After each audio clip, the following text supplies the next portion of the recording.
ताज्या आणि सुपरफास्ट बातम्या पाहण्यासाठी स्वराज्य न्यूज मराठीला सबस्क्राईब करा आणि बेल बटन प्रेस करा.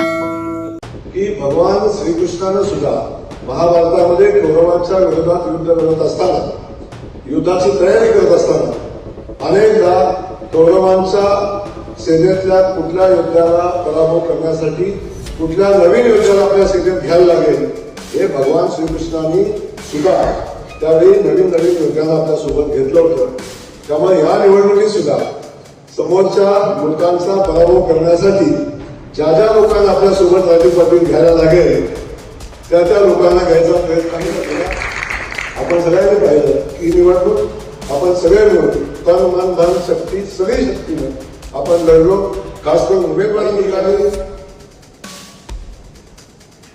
समोरचा उमेदवार समोरचे नेते कशा पद्धतीने लढतात, निवडणुकीची स्ट्रॅटेजी काय असायला पाहिजे आणि कुठल्या वेळी शहरामध्ये कुठली गोष्ट केली पाहिजे. अनेक लोकांनी माझ्या चहा पिण्याचा अर्थ वेगळा काढला, पण चहा पिण्यामध्ये सुद्धा काही अर्थ होते ते आम्ही साध्य केले. कारण माझ्या चहावर चर्चा करता करता एक दिवस निघून गेला, त्यात आमचे विरोधक आपण राहिले. पण अनेक गोष्टी त्याच्यामध्ये तर खूप विनोद भैया कमळाशिवाय ही निवडणूक लढणं जिंकणं सोपं नव्हतं. त्यामुळं ऐतिहासिक दिवस आहे आणि माझी जेवढी माहिती आहे त्या माहितीमध्ये सोलापूरची महानगरपालिका स्थापन झाल्यापासून एका पक्षाने एका चिन्हावर एवढ्या जागा कधीही जिंकल्या नव्हत्या. पहिल्यांदा एवढं मोठं बहुमत भारतीय जनता पक्षाला इतिहासात पहिल्यांदा मिळालंय. मला वाटतं म्हणून आजची ही बैठक ऐतिहासिक आहे की ज्या दिवशी एका पक्षाचे एका वेळी 87 नगरसेवक एका बैठकीमध्ये उपस्थित आहे. आता बोलता बोलता जगन म्हणाले की सभागृहामध्ये आवाज उठवायला लागेल. सुभाष बापूंनी कामात सांगितलं कुणाच्या विरोधात आवाज उठवायला लागेल, ठीक आहे, पण तो कुणाच्या विरोधात आवाज उठवायचा हा प्रश्न आपल्या सगळ्यांच्या समोर आहे. एवढं मोठं बहुमत आज आपल्याला मिळालेलं आहे आणि अशा या पहिल्याच आपल्या सगळ्यांच्या सत्काराचा निमित्त आहे. पण या निमित्तानं आपले 87 शिलेदार एका ठिकाणी एकत्र यावे हा पहिला उद्देश होता. आल्यानंतर आपला सगळ्यांचा सन्मान व्हावा हाही उद्देश होता आणि त्यासोबत बघा आता मी उभा राहिलो आणि सोलापूर ते इंदोर विमानसेवा चालू झाल्याचा मेसेज आहे. म्हणजे मी जसा इथं आलो तेव्हापासून विमानाचं नाट्यवाचं ठेवतो आणि अशा या ऐतिहासिक कार्यक्रमासाठी या ठिकाणी उपस्थित असलेल्या आपल्या सोलापूर शहराच्या अध्यक्ष ज्यांच्या नेतृत्वाखाली ही निवडणूक लढवली आणि त्यांनी पूर्ण वेळ देऊन अनुकूल प्रतिकूल परिस्थितीला सामोरं जात या आपल्या सगळ्यांना एकत्र ठेवण्याचं काम केलं. त्या रोहिणीताई आपल्या शहराचे आमदार आणि सोलापूरचे नेते सन्माननीय सुभाष बापू, या ठिकाणी उपस्थित असलेले सन्माननीय सचिनदादा कल्याण शेट्टी, या ठिकाणी शहर मध्येचे आमदार आणि त्यांनी या निवडणुकीमध्ये प्रचंड मेहनत घेतली ते माझे मित्र सन्माननीय देवेंद्र कोटेजी, या ठिकाणी उपस्थित असलेले माझे आमदार सन्माननीय दिलीपराव मानेजी, दुसरे आपले ग्रामीणचे जिल्हाध्यक्ष विरोधात टाळ्या वाजवण्याचे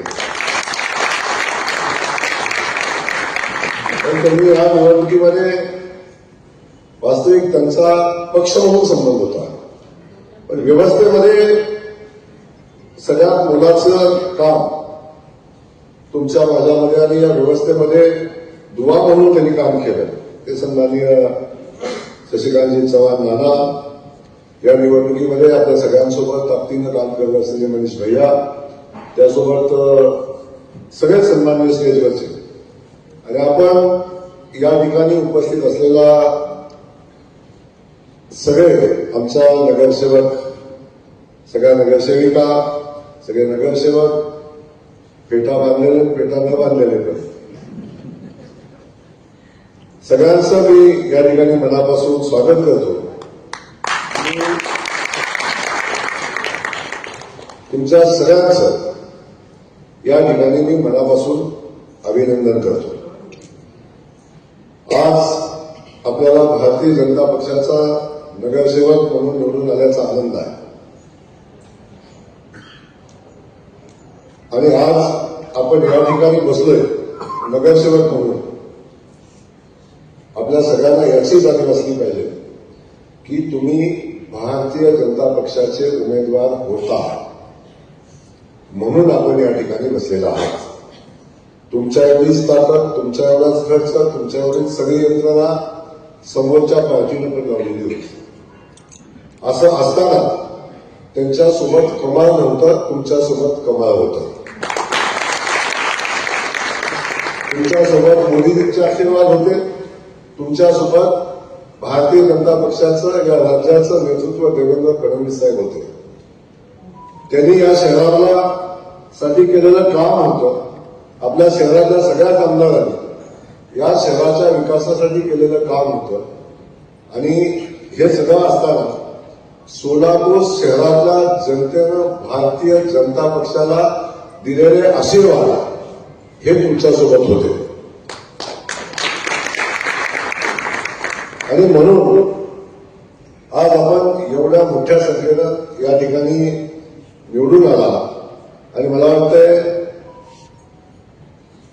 कुणाचा विश्वास या संख्येवर नव्हता. मी अनेकांशी चर्चा केली. आपल्या राज्याच्या नेतृत्वाचाही एवढी मोठी संख्या आहे किंवा आपल्या इथे बसलेल्या अनेकांचं असं मत होतं की एवढी मोठी संख्या कशी आहे. परंतु मी पहिल्या दिवसापासून अस्वस्थ होतो. जेव्हा मी अबकी बार 75 पार हा नारा मला वाटते 5 महिन्यापूर्वी दिला होता. आणि 5 महिन्यापूर्वी जेव्हा मी नारा दिला तेव्हा अनेक पत्रकार बंधू माझ्याकडे बघून हसले. अनेकांनी त्याची खिल्ली उडवण्याचा प्रयत्न केला. परंतु या शहरामध्ये आल्यानंतर, या शहरातील परिस्थिती बघितल्यानंतर सुरुवातीला तर माझ्याकडे बघण्याचा दृष्टिकोन होता की बाहेर आलेला माणूस, बाहेर आलेला पालकमंत्री. मी आल्या दुसऱ्या दिवशी बातम्या छापल्या आणि या जिल्ह्याला बाहेरचा पालकमंत्री किती दिवस मिळणार आहे अशा पद्धतीची भावना आल्याच माझं स्वागत या भावनेतनं झालं होतं. मला माझ्याकडे पहिलं चॅलेंज होतं की मला बाहेरचं जे म्हणत होते ते बंद व्हावं, हे चॅलेंज माझ्याकडे होतं. मला आनंद आहे अख्ख्या निवडणुकीमध्ये एकही समोरचा नेता असं नाही म्हणला की पालकमंत्री बाहेरून आलाय आणि त्यांनी इतर निवडणूक कदाचित समोरच्या पक्षाचे नेते जेवढ्या वेळा सोलापूरमध्ये आले असतील त्याच्यापेक्षा अनेक पटीनं, म्हणजे इथल्या खासदार ज्या माझ्यावर खूप चांगली टीका करतात, चांगली बोलले, त्यांचं आणि माझं जर सोलापूर येण्याचा काउंट केला तर मला वाटतं त्यांच्यापेक्षा 10 पट, त्याच्यापेक्षा 10 पट मिळालं. त्यावर सोलापूरच्या जनतेनं मला परत मानलं नाही याचा खऱ्या अर्थानं मला आनंद आहे. मी हा विश्वास संपादन करू शकलो याचा मला मनापासून आनंद आहे. हा विषय वेगळा होता, पण मी आपल्याला या ठिकाणी सांगेन की 75 पारचा नारा आपण जेव्हा दिला तेव्हा थोडंसं अवास्तव असं सगळ्यांना वाटत होतं. परंतु पहिल्या दिवसापासून मी अस्वस्थ होतो की आम्ही 75च्या पुढे जाणार आहे. अनेकदा याच्याविषयी चर्चा झाली आणि 75 पळाच्या पुढे जात असताना अनेक आव्हानं आपल्या समोर होती. पहिल्या दिवशी आपले सगळेच लोकप्रतिनिधी ताकदीनं काम करत असतात. आपापल्या क्षमतेनुसार आपापल्या भागामध्ये आपल्या शहरासाठी हे सगळे काम करत असतात. परंतु पहिल्या दिवशी मला पत्रकारांनी 3 प्रश्न विचारले होते. सोलापूरची विमानसेवा कधी चालू होणार, दुहेरी पाईपलाईन कधी होणार आणि सोलापूरचा आयटी पार्क कधी होणार. आणि मी देवेंद्रजींना मनापासून धन्यवाद देईन. आदरणीय मुख्यमंत्री महोदयांनी या 3 प्रश्नाची उत्तरं पत्रकार बांधवांना दिली आणि या शहरासाठी 3 सेवा देण्याचं काम केलं. आज विमानसेवा चालू झाली, दुहेरी पाईपलाईनचं काम झालं आणि रोज पाणी देण्यासाठी आपल्याला जो आवश्यक असणाऱ्या गोष्टी, दुहेरी पाईपलाईन झालं म्हणून रोज पाणी मिळत नाही. पहिल्यांदा मला कळालं की जेव्हा मी शहरात आलो दुहेरी पाईपलाईन चालू झाली आणि बापू आता म्हणलं शहराला रोज पाणी चालू होईल. जेव्हा मी आयुक्तांना म्हटलो की आता किती फरक पडेल पाण्यात, तेव्हा आयुक्तांनी सांगितलं पाण्यात काही फरक पडणार नाही. म्हटलं मग दुहेरी पाईपलाईन आपण कशासाठी केली. मग त्या म्हणलं अजून पातळीची जागा आपल्या ताब्यात आली नाही, अजून वॉटर ट्रीटमेंटचा प्लॅन झाला नाही आणि म्हणून आपल्या पाण्यात काय फरक पडणार नाही. त्याचाही अभ्यास आम्ही केला. समजा तो ट्रीटमेंट प्लॅन बसल्यानंतर शहराच्या पाण्यात काय बदल होईल का, तर त्याचे उत्तर काय चांगलं नव्हतं. त्याला खऱ्या अर्थानं कशाची आवश्यकता होती, तर सोलापूर शहरातली 40-50 वर्षापूर्वीची जी पाईपलाईन जी शहराच्या व्यवस्थेसाठी केलेली होती, ती इंटरनल पाईपलाईन जोपर्यंत आपण नवीन करत नाही तोपर्यंत शहराला रोज पाणी देणं शक्य नाही. हे जेव्हा लक्षात आलं तेव्हा आम्ही सगळ्यांनी मिळून ताकदीने प्रयत्न केले आणि मुख्यमंत्री महोदयांना मनापासून धन्यवाद देईन की आम्ही मागणी केली पहिल्या मिटिंगमध्ये आणि पहिल्या मिटिंगमध्ये त्यांनी त्याला मान्यता दिली. 100 कोटीची तरतूद लगेच करा म्हणून सांगितलं आणि त्यानंतर आपण बघितलं की मला वाटतंय एवढ्या वेगानं या योजनेसाठी जागतिक बँकेचे पैसे, एवढ्या वेगानं या योजनेचं टेंडर, या सगळ्या गोष्टी निवडणुकीच्या आधी व्हाव्या अशा पद्धतीची भावना आमची होती आणि मुख्यमंत्री महोदयांनी तशी सातत्यानं विनंती करतो, आम्ही सगळेच करतो. परंतु शेवटी मुख्यमंत्र्यांनी स्वतःचे व्हीटो पॉवर वापरली आणि ते टेंडर पब्लिश झालं आणि मला सांगायला आनंद होतो की म्हणून आम्ही ताट मानेनं सांगू शकलो की आम्ही सोलापूर शहराला रोज पाणी देऊ, रोज पाणी देऊ हा संकल्प आम्ही केला आणि त्यासाठी मग देवेंद्रनं फार मोठी भीमगर्जना केली की जर मी रोज पाणी देऊ शकलो नाही तर पुन्हा मत मागायला येणार नाही, म्हणजे आमदारकीची निवडणूक होणार. अशा पद्धतीचा विश्वास एक शहराच्या जनतेमध्ये आपण निर्माण केला आणि त्याचा परिणाम आपण बघितला. आयटी पार्क हा सगळ्यात मोठा विषय होता, शहराच्या स्वच्छतेचा विषय होता. आपण स्वच्छतेवर आपण काम केलं. बापू 2-3 मिटिंगला बापू स्वतः होते. शहरातली परिस्थिती अडचणीची होती. एक अधिकारी त्या व्यवस्थेमध्ये अडचण आणत होता.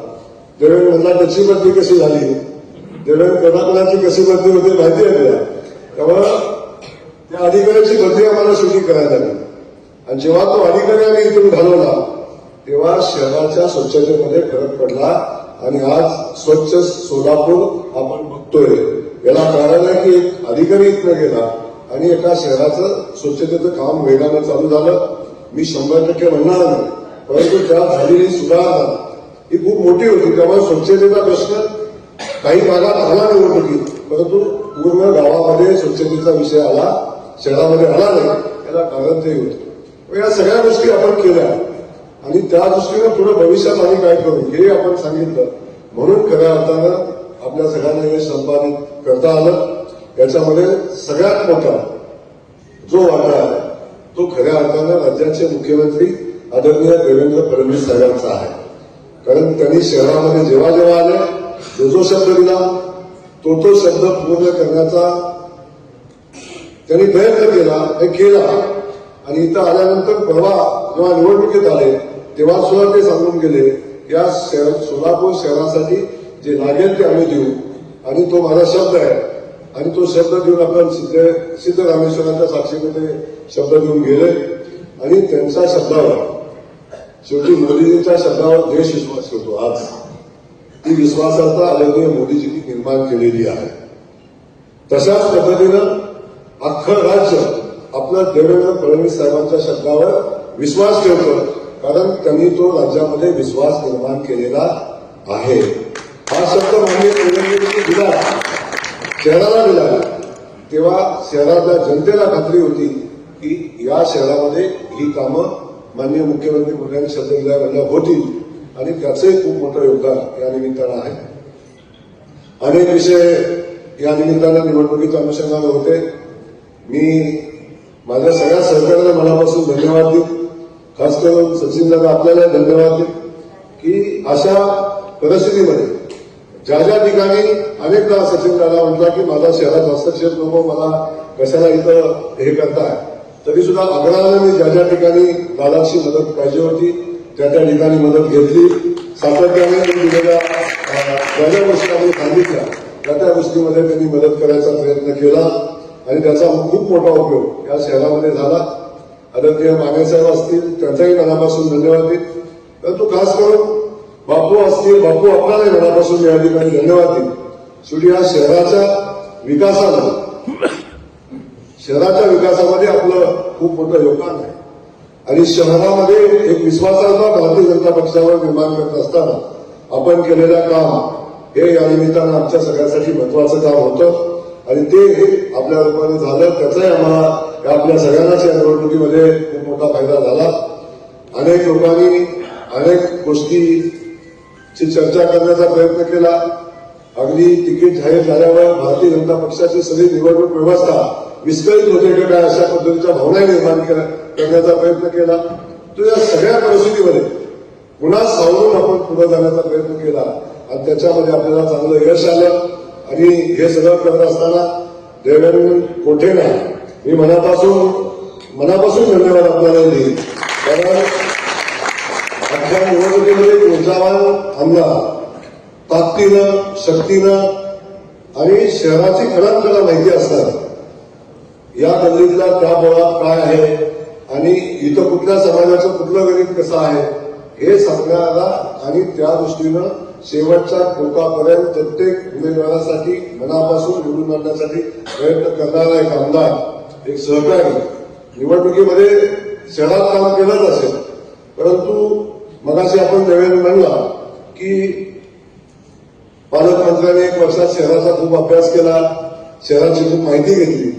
या माहितीमध्ये तुमच्या ज्ञानानंच माझ्या माहिती भर पडलेली होती. बऱ्याचदा आपली चर्चा व्हायची, बऱ्याचदा अनेक विषयावर आपण बोलायचो, त्यातून आपल्याला ही निश्चित माहिती या ठिकाणी मिळायची. परंतु मी आपल्याला मनापासून सांगेन की या निवडणुकीची तयारी माननीय मुख्यमंत्री महोदयांनी मला 6 महिन्यापूर्वी करायला सांगितली होती, आणि तेव्हा 6 महिन्यापासून खूप बारकाईने या शहरातल्या प्रत्येक निवडणूक लढवण्यासाठी आवश्यक असणाऱ्या गोष्टी समजून घ्यायचा प्रयत्न केला, आपल्या सगळ्यांना समजून घ्यायचा प्रयत्न केला. खास करून विजय मालक आज या ठिकाणी नाही, त्यांनाही मी मनापासून धन्यवाद देईन. त्यांनीही या निवडणुकीमध्ये खूप मोठं योगदान दिलं. आपल्या विकास कामाच्या माध्यमातून, आपल्या कामाच्या माध्यमातून एक विश्वासार्हता शहरामध्ये निर्माण केली. शेवटी एक विषय आहे, अनेकांना वाटतं, शेवटी एक मी माझं स्वतःचं उदाहरण की आम्ही 3 जण भाऊ आहोत. आमच्या 3 भावामध्ये पण माझ्या स्वतःच्या सख्या भावानं, धाकट्या भावानं माझ्या विरोधात 2 वेळा विधानसभेची निवडणूक लढवलेली आहे, 2 वेळा. त्यामुळं एका एवढ्या मोठ्या घरामध्ये भांडण वाजत असतं, त्यामुळे त्याचं फार टेन्शन पत्रकार मित्रांनी घ्यायचं काही कारण नाही. आमच्या घरातलं भांडण मिटवण्यासाठी आम्ही सक्षम आहोत, आमच्या घरातले विषय संपवण्यासाठी आम्ही सक्षम आहोत, ते आम्ही संपवू.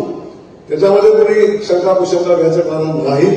परंतु मी एक सांगेन की या निवडणुकीमध्ये आपण भारतीय जनता पक्षाच्या कार्यकर्त्यांना मनापासून धन्यवाद देईन. या सगळ्या गोष्टी कशा असल्या, किती असल्या तरी सुद्धा आमच्या नेत्यातलं असणारं विसंवाद म्हणा, आमच्यातलं म्हणजे माझ्यातलं आणखी कुणाच्यातलं असेल, याला कुठेही निवडणुकीमध्ये बाधा येऊ न देता ती बाधा येऊ दिली नाही. त्यांनी सगळ्यांनी ताकदीने प्रयत्न केले आणि ताकदीने प्रयत्न करून या ठिकाणी ही निवडणूक जिंकण्यासाठी जे शक्य आहे ते सगळ्यांनी केलं. याचा खरं तर मला मनापासून आनंद आहे. भारतीय जनता पक्षाच्या या शहरातल्या आणि या शहराच्या बाहेरून आलेले आपल्या मदतीला आलेले अनेक भारतीय जनता पक्षाचे आमचे सहकारी होते. त्याही सहकार्याला मी मनापासून धन्यवाद देईन. सोलापूर शहरातल्या जुन्या नव्या सगळ्यांना मी सगळे प्रयत्न आपण केले. जुन्या लोकांना बोलवलं, त्यांच्याशी बोललो. माझा काहीच संबंध नसताना त्यांचं मी खूप ऐकून पण घेतलं. शेवटी मी पक्षाचा कार्यकर्ता माझी जबाबदारी होती. अनेकांनी मला सुनावलं काय पण ठीक आहे. शेवटी जेव्हा आपण जबाबदारी घेतो तेव्हा या सगळ्या गोष्टी स्वीकारायच्या असतात. तेव्हा मी त्यांना सांगितलं बैठकीत त्यांनी डोक्यावर भरून ठेवायचं. जेवढे बोलतील तेवढं ऐकून घ्या आणि ज्या दिवशी ते बोलून जातील त्या दिवशी ते मोकळे होतील आणि पुन्हा कामाला लागतील. वास्तव तेच झालं. याच ठिकाणी शहरातल्या जवळजवळ 500 जुन्या कार्यकर्त्यांना आम्ही बोलवलं. त्यांचं ऐकून घेतलं 2 तास. ऐकून घेऊन मग त्यांना चांगलं स्नेहभोजन दिलं आणि जाताना ते एवढे खुश होऊन गेले की आम्हाला आजपर्यंत असं कुणी विचारलं नव्हतं. आम्ही भारतीय जनता पक्षाच्या विजयासाठी आमच्याकडून जे करता येईल ते सगळं करू हे सांगून आमचे सरकारी बांधव इथून गेले आणि कामालाही लागले. त्यामुळं त्याही गोष्टी होत्या. व्यापारी बांधव असतील, छोटे मोठे सहकारी असतील, या सगळ्यांच्याकडे जाऊन आम्ही या निवडणुकीमध्ये मदत मागितली. सगळ्यांनी मदत तिथं केली. त्यासोबत अनेक काही निर्णय आम्हाला घ्यायला लागले. मी आपल्या सगळ्यांची खास करून स्टेजवरच्या सगळ्या नेत्यांची क्षमा मागेन. या निवडणुकीमध्ये कधीतरी काही निर्णय आपल्या मनासारखे झाले, काही निर्णय आपल्या मनासारखे झाले नाही. त्यावेळी काही निर्णयाचा फायदा झाला, बहुतांश निर्णयाचा झाला, काही निर्णयाचा तोटाही झाला. असं असलं तरी राग करायचा कुणावर, निर्णय कुणी घेतले याविषयी चर्चा करण्याचं व्यासपीठ नाही. पण तरी सुद्धा माझ्यावर अनेक वेळा राग निघाला, पण मी तो मोठ्या मनानं स्वीकारला. कारण शेवटी राग काढणार कुणावर, जर कोणच सापडलं नाही तर पालकमंत्री सगळ्यात स्वस्त आहे, त्याला पकडा. अशा पद्धतीची परिस्थिती. त्यामुळे तिथेही मला कधी अडचण आली नाही. मी खूप मोठ्या मनानं ते स्वीकारलं. तसं वास्तविक पाहता मी सहज कोणाचं ऐकून घेत नाही, पण आपल्या परिवारातून सगळे सहकारी होते. त्यामुळे सगळ्यांच्या गोष्टी या निमित्तानं मी ऐकून घेतल्या आणि मोठ्या मनानं त्या स्वीकारून पुढे जायचा निर्णय घेतला. आणि म्हणून आज आपण बघतो आपल्याला एवढं मोठं यश मिळालं. निवडणुकीच्या कालखंडामध्ये मी उमेदवारालाही मनापासून धन्यवाद देईन की आपण, मला वाटतं पहिली निवडणूक असते की आपण प्रत्येक उमेदवारासोबत 1 to 1 चर्चा केली. एकदा, दोनदा, काही लोकांशी 3दा, काही लोकांशी 4दा, काही लोकांशी 5दा, काही लोकांशी 6 वेळा चर्चा केल्या की आपल्या प्रभागामध्ये कुठली अडचण आहे, आपल्याला काय करायला लागेल, आपल्याला नेमकी आपली स्ट्रॅटेजी काय असेल, कुठं कमी आहे, कुठल्या समाजाची अडचण आहे. या सगळ्या गोष्टीवर आपण बारकाईने अभ्यास केला आणि ज्या ज्या सूचना माझ्याजवळ पोहोचल्या त्या सूचना मी आपल्याजवळ पोहोचवल्या आणि त्या सूचनाच्या अनुषंगानं आपण त्याच्यामध्ये दुरुस्ती करण्याचा प्रयत्न केला. मोठ्या मनानं आमचं चांगलं वाईट काही लोक होती तर बापू 3-3, 4-4 टर्मच्या निवडणुका लढवल्या. ते कधी म्हणले असतील ह्याला काय करता, आम्ही 5 वेळा नगरसेवक झालो तरी पण हा मला सांगतो. पण ठीक आहे, मला वाटलं म्हणून मी सांगितलं. बाकी बाजूला ठेवा. पण निकाल लागल्यावर नक्की लक्षात आलं की पालकमंत्री सांगत होता ते खरं होतं. वानकर साहेब खरं आहे ना. अनेकदा विषय होते. अनेकांना सांगितलं होतं की तुम्हाला काय करायला लागेल. देवेंद्रला सांगितलं तर सासूबाईची निवडणूक गाजते, आपल्याला सासूबाईला सगळ्यांना आणायला लागेल. हे प्रत्येकाने इथं बसलेल्या प्रत्येकाच्या निवडणुकीमध्ये कुठली अडचण आहे हे वास्तव आपण सगळ्यांनी समोर मांडलं होतं. आणि राजू पाटील तुम्हाला सगळ्यांच्या समोर सांगतो मी कसं झालं तरी सांगतो मी. त्यामुळे संजय कोळी अगदी मी बोललो, चिडलो कधी तर मी अगदी मोठ्या आवाजातही बोललो मी यांच्याशी. पण माझा काय स्वार्थ होता, माझा काहीच स्वार्थ नव्हता. समजून काय माझा व्यक्तिगत स्वार्थ नव्हता. माझं एकच म्हणणं होतं की माझा भारतीय जनता पक्षाचा उमेदवार आहे, तो जिंकला पाहिजे. त्याच्या विजयात येणारी जी अडचण आहे ती प्रत्येक अडचण सुटली पाहिजे हा माझा प्रामाणिक प्रयत्न होता. बिजवांना असेल, इथं बसल्या सगळ्यांचीच मी नावं गेली इथं, पण इथं बसलेल्या प्रत्येकाशी मी 1 to 1 बोलू. कधी अनेक लोक म्हणली पालकमंत्री तर म्हणत होता की सगळ्यांचीच अडचण आहे, तुझी बी अडचण आहे, ह्याची बी अडचण आहे, पण मी तुम्हाला रिपोर्ट कधी दाखवला होता. मला माहिती होतं कोण कुठंपर्यंत आहे, कोण कुठं आहे. आताही मी तुम्हाला माझा रिपोर्ट मोबाईलमध्ये दाखवला. तर मी जाताना आमच्या ताईला सांगून गेलो होतो, ताई आपण 82च्या पुढे जातोय. जाताना ताईने सोबत मी जेव्हा गाडीत बसत होतो तेव्हा मी ताईने सांगितलं, ताई 75 बार नाही, आपण 82ला जातो. माझं पत्रकार बसले तर नाही सांगितलं होतं की मी 75 ते 82च्या मध्ये आपण जातोय, हे त्यालाही सांगितलं. त्यामुळे ही निवडणूक कधी आपण अंधारात लढलो नाही, डोळे उघडे ठेवून लढलो, डोळे उघडे ठेवून निवडणूक लढलो.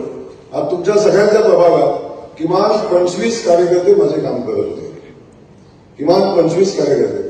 आणि माझं एवढं डोक्यात लक्ष होतं की उमेदवारांनी दिवसात काय काय केलं याची नोंद माझ्याकडे होती.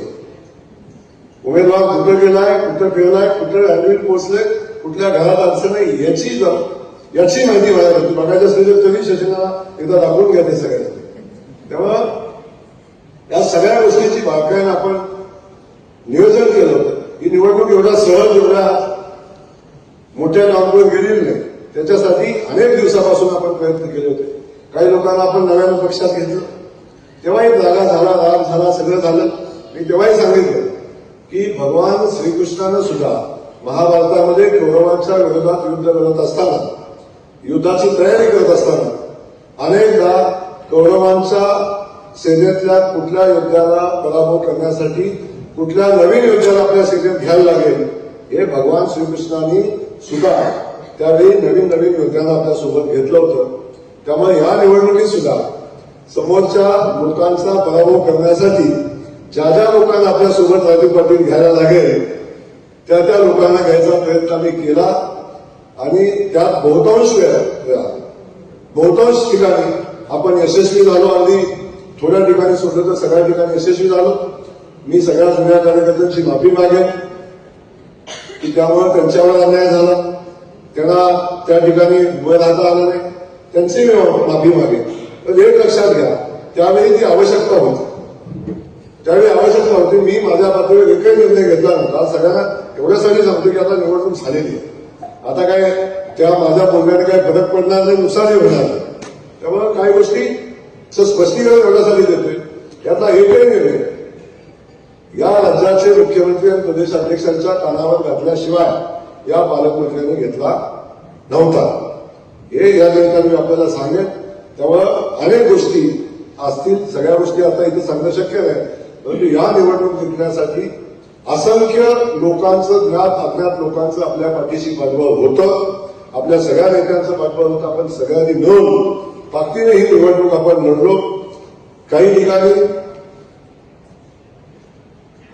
समोरचा उमेदवार, समोरचे नेते कशा पद्धतीने लढतायत, निवडणुकीची स्ट्रॅटेजी काय असायला पाहिजे आणि कुठल्या वेळी शहरामध्ये कुठली गोष्ट केली पाहिजे. अनेक लोकांनी माझ्या चहा पिण्याचाही अर्थ वेगळा काढला, पण चहा पिण्यामध्ये सुद्धा काही अर्थ होते ते आम्ही साध्य केले. कारण माझ्या चहावर चर्चा करता करता एक दिवस निघून गेला, त्यात आमचे विरोधक आपण राहिले. पण अनेक गोष्टी त्याच्यामध्ये तर खूप स्ट्रॅटेजी करून आपण ही निवडणूक केली होती. आणि मला वाटते प्रत्येक स्ट्रॅटेजी आपली यशस्वी झाली. पहिल्या दिवशी मी सांगितलं होतं, निवडणूक जिंकली तर तुमच्यामुळे, निवडणूक हारली तर पालकमंत्र्यांमुळे. ती वेळ माझ्यावर आली नाही, याचं मला मनापासून झालं नाही. कारण आपण सगळ्यांनी पाहिलं की निवडणूक आपण सगळे मिळून तन मन धन शक्ती सगळी शक्तीनं आपण लढलो. खास करून उमेदवारांना मी मनापासून धन्यवाद पुन्हा एकदा देईन की मी किंवा आम्ही सगळ्या व्यवस्थापनांना ज्या ज्या सूचना दिल्या त्या सूचनाची अंमलबजावणी माझ्या सगळ्या बांधवांनी केली. मग यंत्रणेतले असेल किंवा जे काय असेल सगळ्या सूचनाची अंमलबजावणी केली. कधी कधी लोकांना वाटलं की हे अधिकच होते का काय, परंतु त्यावेळी ते योग्य होतं. त्या गोष्टी आपण सगळ्यांनी केल्या. म्हणून आपल्याला मनापासून धन्यवाद देईन. मला वाटतंय आपल्या सगळ्यांसोबत इथं उभ्या उपस्थित असलेल्या पत्रकार बांधवांना त्यांना मी मनापासून धन्यवाद देईन की त्यांनी खूप मोठं सहकार्य या झालेल्या निवडणुकीमध्ये आम्हाला केलं. आमच्या स्ट्रॅटेजी लोकांच्यापर्यंत पोहोचवण्याचं काम केलं, आमचं विजन लोकांच्यापर्यंत पोहोचवण्याचं काम केलं. आणि जिथं ठोकायचं होतं ते ठोकून आम्हाला जागा पण केलं. त्यामुळे या सगळ्या गोष्टी पत्रकार बांधवांनी केल्या, त्यांचंही मनापासून या ठिकाणी मी धन्यवाद व्यक्त करतो. आपल्या सोबत ज्ञात अज्ञात ज्या ज्या लोकांनी या निवडणुकीच्या प्रक्रियेमध्ये आम्हाला मदत केली त्या सगळ्यांचं मनापासून मी आभार मानतो, त्यांना धन्यवाद देतो. त्यासोबत या शहरातल्या सगळ्या नेत्यांना मनापासून धन्यवाद देत असताना कळत नकळत शेवटी जे काय केलं ते शहरासाठी केलं, आपल्या पक्षासाठी केलं, इथल्या आपले नगरसेवक निवडून यावेत म्हणून केलं. कळत न कळत जर कुणाला माझ्याबद्दल चुकून गैरसमाज किंवा जाणीवपूर्वक नाही असं काही गोष्टी माझ्या हातून झाल्या असतील तरी मोठ्या मनानं या सगळ्या गोष्टी विसरून जाल आणि आपण एवढा मोठा जनादेश घेऊन आपण या ठिकाणी आलोय, त्या जनादेशाचा सन्मान आपण सगळ्या मिळून करूया एवढंच या ठिकाणी सांगतो. परवा जाऊन माननीय मुख्यमंत्री मोदयांना भेटल्यानंतर त्यांच्या चेहऱ्यावरचे भाव की सोलापूर शहराचे आकडे बघताना माझा विश्वास बसत नव्हता. कारण जी संख्या टीव्हीवर सोलापूरची दिसत होती ती संख्या बघताना मुख्यमंत्री महोदय बघत होते आणि भरभरून बोलत होते. तेव्हा त्यांनी सांगितलं की या महाराष्ट्रातला सगळ्यात मोठा स्टायपेंड जर कुणी दिला असेल तर तो सोलापूरमध्ये झालं. वापर असं की पुण्या मुंबईच्या ह्याच्यात आमचं सोलापूर कुठे गेलं झाली ती कळालं नाही. कारण पुण्या मुंबईवरच सगळ्या मीडियाचं सगळ्यांचं लक्ष पुण्या मुंबईची निवडणूक होती. जर पुण्या मुंबई नसतं बाकीच्यांची निवडणूक असती तर सोलापूरची चर्चा सगळ्यांच्या झाली असती. तरी सुद्धा सोलापूरची चर्चा त्या ठिकाणी होती. सगळ्यात चांगला स्ट्राईक रेट आपल्याला सगळ्यांना मिळाला. पण हे करत असताना साहेबांनी दोन गोष्टी बोलून दाखवल्या की जयकुमार किंवा जयकुमार म्हणत नाही मला कधी, पण जय खूप मोठी जबाबदारी आपल्यावर टाकलेली आहे. शहराच्या लोकांनी आपल्याला विश्वास टाकलाय आणि आपली जबाबदारी वाढलेली आहे. लोकांच्या विश्वासाला पात्र राहील एवढं काम आपल्याला करायला लागेल. त्यानंतर आणखी एक सांगितलं की सगळ्या नगरसेवकांना अवश्य सांगा की आपण या शहराचे सेवक आहोत, नगरसेवक आहोत. विजय सन्मानाला बसवा, विजयाचा उन्माद करू नका. आणि त्यासोबत नगरसेवक पद हे लोकांच्या सेवेसाठी आहे, अन्य कुठल्या कारणासाठी नाही. त्यांच्या भाषेत सांगणार नाही, पण मी अन्य कुठल्या कारणासाठी नाही. या शहराचा आपल्या सगळ्यांचा मिळून पारदर्शी कारभार व्हावा अशा पद्धतीची अपेक्षा त्यांनी व्यक्त केलेल्या आहेत. त्यामुळे आपल्या सगळ्यांना मी मनापासून एवढंच सांगेन, एवढी मोठी जबाबदारी आपल्यावर आलेली आहे, ती जबाबदारी आपण पार पाडा. भारतीय जनता पक्षाच्या नेतृत्वाची आपल्यावर खूप मोठा विश्वास आहे. तो विश्वास आपण साथ ठेवा. पुन्हा एकदा सांगतो की तुम्ही असो किंवा मी असो, आपण भारतीय जनता पक्षाचे आहोत म्हणून नशीबवान आहोत. भारतीय जनता पक्षाचे आहोत म्हणून नशीबवान आहोत. त्या भारतीय जनता पक्षाच्या प्रतिमेला डाग लागेल, त्याची चर्चा होईल, वाईट चर्चा होईल, अशा पद्धतीचं कुठलंही कृत्य आपल्याकडून होऊ देऊ नका. कारण मी सांगतो आपल्या सगळ्यांची सगळ्यात मोठी ताकद काय असेल, मोदीजी आहेतच आहे, पण कमळ ही आपल्या सगळ्यात मोठी ताकद आहे. या कमळाशिवाय विनोद भैया, कमळाशिवाय ही निवडणूक लढणं जिंकणं सोपं नव्हतं. त्यामुळं या सगळ्या गोष्टीत आपण हे लक्षात ठेवावं एवढीच या ठिकाणी विनंती करतो. मी खूप वेळ बोललो, परंतु पुन्हा एकदा आपल्या सगळ्यांचं मनापासून अभिनंदन करतो आणि आपल्या हातून या शहराची सर्वोत्तम सेवा व्हावी. या शहराच्या ज्या ज्या अपेक्षा आपल्याकडून आहेत त्या सगळ्या अपेक्षा आपल्याकडून पूर्ण व्हाव्या. आजची बैठक ही फक्त आपल्या सगळ्यांना एकत्र आणणं, आपल्या सगळ्यांचा सन्मान करणं आणि आपण नगरसेवक म्हणून निवडून आल्यानंतर सगळ्यांनी एकत्र येणं एवढाच उद्देश होता. कुठला गट नेता बाहेर मी भेटलो, मला एक 7-8 निवेदन मिळाले ऑप्शनची. आम्हाला कॉप करायची 7-8 निवेदन मला बाहेर मिळाले. इथं कुठलाही विषय नाही, याची कुठलीही चर्चा नाही. जेव्हा पार्टी ठरवेल तेव्हा त्या प्रक्रिया होतील आणि पार्टी त्याच्या वेळी तो निर्णय घेईल.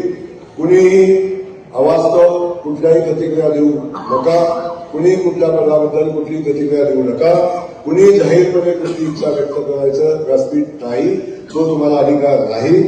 जे तुम्हाला बोलायचं असेल ते पक्षाच्या नेतृत्वाला येऊन तुम्ही तुमचं मत मांडा. सार्वजनिक किंवा माध्यमामध्ये आपलं मत कुणीही व्यक्त करू पदाच्या बाबतीत बाकी करा, तुमचं तुम्हाला अधिकार आहे. लोकशाही तुम्हाला अधिकार देतो, पण कुठल्याही पदाच्या बाबतीत कुठल्याही या सिस्टमच्या बाबतीत कुठल्याही नगरसेवकाला मीडियात बोलण्याचा अधिकार नाही. हे आपण सगळ्यांनी समजून घ्या. ते कुणीही व्यक्त होऊ नका. इच्छा सगळ्यांची असते, त्याच्या इच्छा अध्यक्ष म्हणून अध्यक्षांना व्यक्त करा, एवढंच या ठिकाणी सांगेन.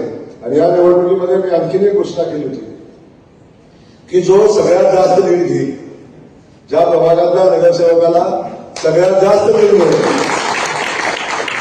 सगळ्यात जास्त लीड ज्या प्रभागाला मिळेल, कुणाला मिळाले?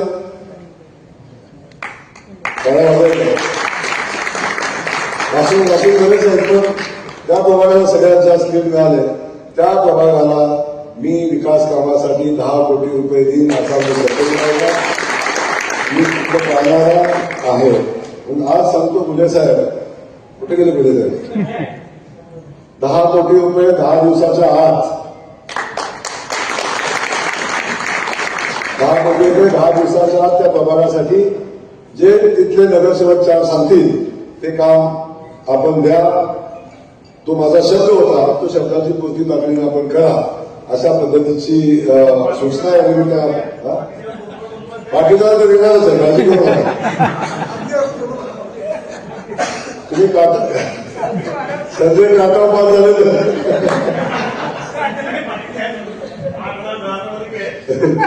अरे बाळामध्ये पण नाही तिकडं, पण आता त्याचा विषय नाही आहे. आता आपण सांगितलं आपला विषय होता, जे सर्वात जास्त मतानं जे प्रभाग निवडून येईल त्याच्यासाठी आपण 10 कोटी रुपये जाहीर केले होते. तेही या ठिकाणी याचा अर्थ तुम्हाला काही देणार नाही अशातला विषय नाही. आपल्या सगळ्यांच्या प्रभागामध्ये महानगरपालिका काम करेल, पण मी आपल्या सगळ्यांचा पालकमंत्री म्हणून आपल्या सगळ्यांच्या प्रभागामध्ये मला जे जे शक्य आहे ते सगळं करेल अशा पद्धतीचा शब्द या निमित्तानं देतो. त्यासोबत आपली भूमिका मांडायला आपले आमदार सगळे आहेत, तर या आमदारांच्या सोबत तुमचा पालकमंत्री म्हणून माननीय मुख्यमंत्री मोदयांच्याकडे आपल्या शहरासाठी जास्तीत जास्त जे काही आणता येईल ते आणण्याचा प्रयत्न मी करेन असा शब्द देतो. पुन्हा एकदा आपल्या सगळ्यांचं मनापासून अभिनंदन करतो आणि आपण एवढा मोठा विजयोत्सव साजरा करण्याची संधी दिली म्हणून आपल्याला धन्यवाद देतो. या निवडणुकीचा इम्पॅक्ट आता येणाऱ्या जिल्हा परिषद निवडणुकीमध्ये नक्की जाईल अशा पद्धतीने याचा फायदा खूप ग्रामीण भागात होईल. कारण ग्रामीण भागातले अनेक नेते जे आमच्यासोबत युती करायला नाही म्हणत होते ते सगळे येऊन मला भेटले आहेत आणि त्यांनी सांगितलं की आम्ही तुमच्यासोबत आहे. याचा इम्पॅक्ट आला तर अनेक लोकांना नगरपालिकेच्या निवडणुकीमध्ये आपलं जे यश होतं ते दिसलं नव्हतं.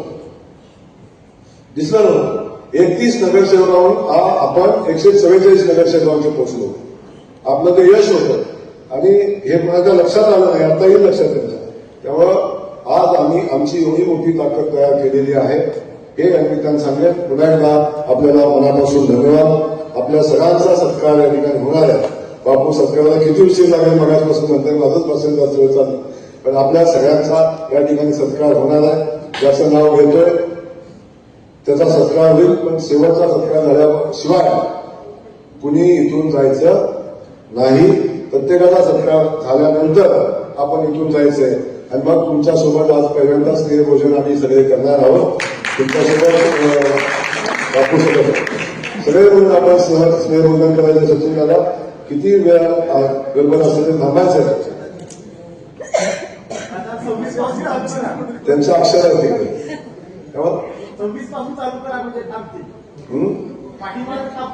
सगळ्यात शेवटी ठेवला की ते थांबतील. आपण सगळ्यांचा या निमित्तानं सत्कार करू. मला वाटतं यादी असेल तर आपण पटापट नावं